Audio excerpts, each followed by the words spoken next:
Hey guys, if you're like me, you don't like a very busy background to distract you from the icons, and you can find them a little faster on your iPhone. So I decided to create one, and I decided to share the technique that I used with you. Just a little quick tip here. You'll need two applications to do this. One is defqt, and the other is Enlight. And obviously you can find them both on the App Store. I'm going to start out with defqt. Takes just a second for it to open here because it pulls up your entire iCloud library.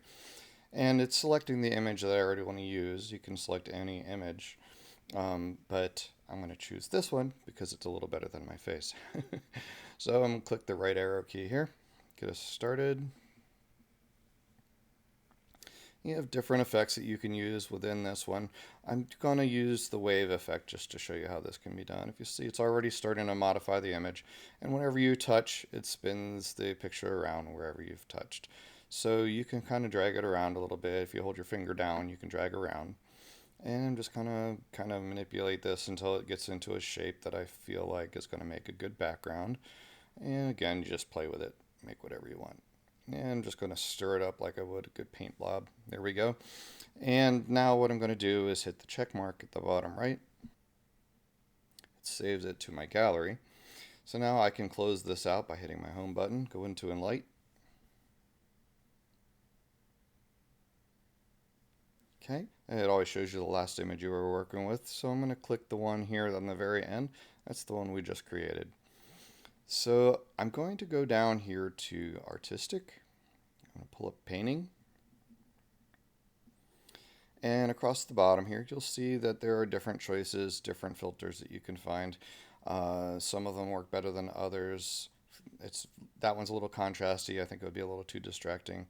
One of my favorites here is Mayapple. The other one's Zinnia. You can play with either of them to get an effect you want. I'm going to use Mayapple here. I'm going to click on the check mark.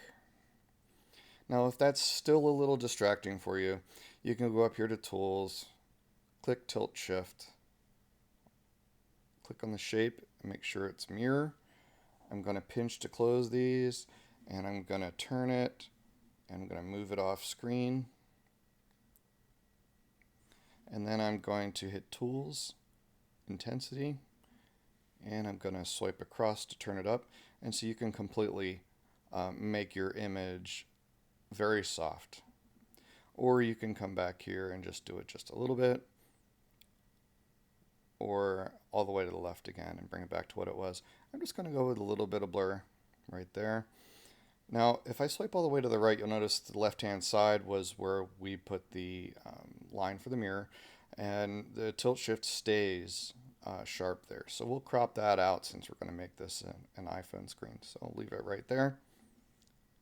Click check mark. Come back up to the top, hit canvas, and crop. And like I said, we're going to crop that out since we're going to be using this vertically anyway.